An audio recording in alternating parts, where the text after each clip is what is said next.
Khammam to Devarapalli national highway 100 కిలోమీటర్ల రహదారుల పనులను మంత్రి తుమ్మల నాగేశ్వరరావు అధికారులు నాయకులతో కలిసి పరిశీలించారు.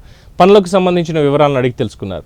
ఎట్టి పరిస్థితుల్లోనూ ఆగస్టు 15 వరకు పనులు పూర్తి చేయాలని ఆదేశించారు. ఎక్కడ ఎగ్జిట్ పాయింట్ అవసరం ఉందో అక్కడ ఎగ్జిట్ పాయింట్లను ఏర్పాటు చేశామని మంత్రి తెలిపారు. ఖమ్మంలో ఉన్న పనులను రైల్వే అధికారులతో మాట్లాడి పనులను వేగవంతం చేశామని మంత్రి పేర్కొన్నారు. వేర్ హౌసింగ్ కార్పొరేషన్ చైర్మన్ అందరితోటి కూడా ఈ 100 కిలోమీటర్ల రహదారి యొక్క పనుల యొక్క పురోగతిని సమీక్షించడం జరిగింది. ప్రతి స్ట్రక్చర్ను కూడా దిగి వాళ్ళ దగ్గర టైం బౌండ్ ప్రోగ్రాం తీసుకున్నాము. లాస్ట్కి ఖమ్మం వచ్చేసరికి రైల్వే ఓవర్ బ్రిడ్జి అదొక్కటికిన ఆగస్టు ఫస్ట్ వీక్లో ఇస్తామని చెప్పి మాట ఇచ్చారు వన్ సైడు. తర్వాత కొదుమూరు దగ్గర ఒక హైటెన్షన్ లైన్ అది కూడా సెట్ చేస్తామని చెప్పి మా నారాయణ గారు చెప్పారు. కాబట్టి ఈ 2 పనులు అయిపోతే ఎక్కడా కూడా అబ్జెక్షన్స్ లేవు. ఈ 2 పనులే అబ్జెక్షన్ ఉన్నాయి.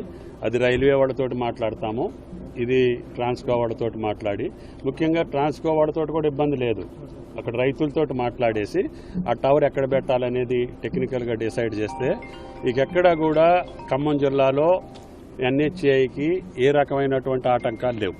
కాబట్టి వాళ్ళు ఇచ్చిన మాట ప్రకారంగా ఆగస్టు ఫస్ట్ వీక్లో దీన్ని క్లియర్ చేస్తామని చెప్పారు. నేను కూడా ప్రజలకి, జిల్లా ప్రజలకు చెప్తున్నా, స్వాతంత్ర దినోత్సవ సందర్భంగా ఆగస్టు 15కి ఖమ్మం దేవరపల్లి రోడ్డు క్లియర్ అయిపోద్దని చెప్పి ఖమ్మం జిల్లా ప్రజలకి రాష్ట్ర ప్రభుత్వం తరఫున, ముఖ్యమంత్రి గారి తరఫున ధన్యవాదాలు. Thank you. రాయల్ గారు వేర్ హౌసింగ్ కార్పొరేషన్ చైర్మన్ అందరితోటి కూడా ఈ